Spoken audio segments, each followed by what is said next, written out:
आज पुलिस अधीक्षक को विश्व हिंदू परिषद बजरंग दल के द्वारा ज्ञापन सौंपते हुए कार्रवाई की मांग की गई। दरअसल यह ज्ञापन विगत दिनों पहले क्रूरतापूर्वक बजरंग दल कार्यकर्ताओं पर हुए हमले के विरोध में सौंपा गया है। ज्ञापन के माध्यम से जानकारी दी गई कि कार्यकर्ता पर हमला होने के 24 घंटे के बाद भी अभी तक किसी तरह की कोई गिरफ्तारी न होना यह बहुत ही चिंता का विषय है। जिस प्रकार से इस पूरे घटना को अंजाम दिया गया है एवं कुछ लोगों एवं जनप्रतिनिधियों के द्वारा झूठा संविधान का नाम लेकर दंगे कराने की कोशिश की गई है, यह बहुत ही घृणित कार्य है, जिसको लेकर अपनी कुछ मांगों को लेकर आज ज्ञापन सौंपा गया। ये ज्ञापन हमने सौंपा है और इसमें हमारी महत्वपूर्ण मांग ये है कि जिस पुस्तक को विक्रय के लिए वहां लाया गया था, पहले तो उसको पकड़ा जाए कि ये साहित्य आप कहां से लेकर के आए हैं। अगर ये ललई सिंह यादव का जो नाम इसमें आ रहा है प्रकाशक में, इस पर आज से 30 साल पहले उत्तर प्रदेश हाई कोर्ट के चीफ जस्टिस ने सख्त प्रतिबंध लगाया था और ललई सिंह को भी गिरफ्तार किया था और इसको इस साहित्य को बिल्कुल भी पब्लिक के बीच में लाने के लिए मना किया था। अगर ये साहित्य प्रतिबंधित है तो ये मध्य प्रदेश में कैसे आया और किसने लाया, नंबर 1। नंबर 2, जो आयोजक हैं वो किस भावना से इस आयोजन को कर रहे थे जिसमें इस प्रकार का साहित्य वितरण किया जा रहा था या बिक्री में रखा गया था। आयोजक पर मामला दर्ज करके और उससे सख्त कार्रवाई करके उससे पूछताछ की जाए कि किस उद्देश्य से आयोजन किया गया था। तीसरी बात, प्रशासकों ने इस आयोजन की अनुमति किस आधार पर दी थी, क्या उनकी शर्तें थी, क्या उस शर्त का ये उल्लंघन नहीं है, और अगर है तो इन पर आपराधिक प्रकरण दर्ज होना चाहिए। 24 घंटे के अंदर ये सारे अपराधी जो चिन्हित थे, जिनको हमने बताया भी है, उन्हें गिरफ्तार किया जाना चाहिए, पूछताछ की जानी चाहिए और उन पर सख्त कार्रवाई की जानी चाहिए। देश का माहौल, यहाँ की सद्भावना बिगाड़ने का जो काम कर रहे हैं वो देशद्रोही हैं, देश के अपराधी हैं। हमारी संस्कृति, हमारी परंपरा और हमारे पारंपरिक विश्वासों के वो अपराधी हैं। इसलिए उन पर ऐसी कार्रवाई हो कि दोबारा किसी की हिम्मत न पड़े इस प्रकार का कार्य करने की।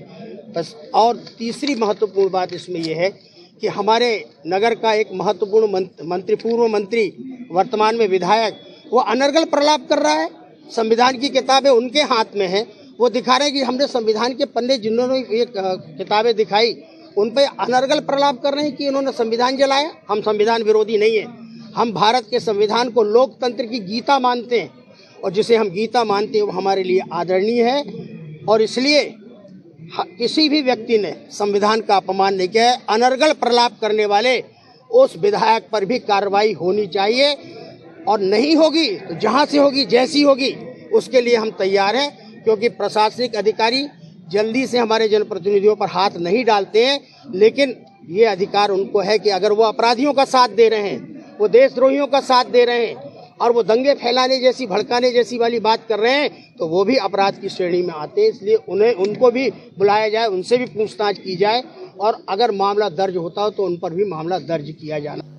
अभी 2 दिन पूर्व थाना मदन महल में मानस भवन में एक प्रोग्राम आयोजित किया गया था कुशवा समाज का, जिसमें बाहर एक बुक स्टॉल पे एक आपत्तिजनक किताब की बिक्री की जा रही थी। उस पर से कुछ हिंदू संगठन के लोग उसे रुकवाने गए थे, जहां पर कुछ विवाद हुआ, इनके साथ मारपीट की गई थी। उस पे अभी FIR दर्ज की जा चुकी है। वो आज सभी हिंदू संगठन के लोग आए थे जिन्होंने इसमें कार्रवाई की मांग की है। वो उससे संबंधित परमिशन किस तरह से दी गई थी, वह अन्य जो भी इससे लिंक्ड चीजें हैं उसके बारे में जांच करने को लेकर उनके द्वारा एक ज्ञापन दिया गया है। क्या आरोपियों को चिन्हित किया गया और उनकी गिरफ्तारी को लेकर, क्योंकि 2 दिन पहले मामला हुआ था, क्या आरोपी को अभी भी गिरफ्तार नहीं किया गया? इसमें जिसके द्वारा बिक्री की गई थी उन्हें आइडेंटिफाई कर लिया गया है और वो अभी रक्षा में जल्द होगा हमारे। वह अन्य लोग जिन्होंने मारपीट की थी उनके बारे में भी हम पूरी तरह से जांच कर रहे हैं।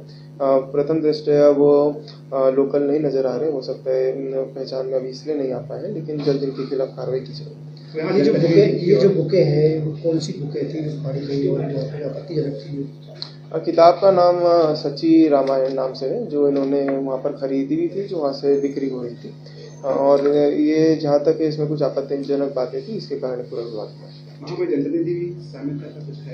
वहाँ पर कुछ विधायक जबलपुर के एवं सतना से विधायक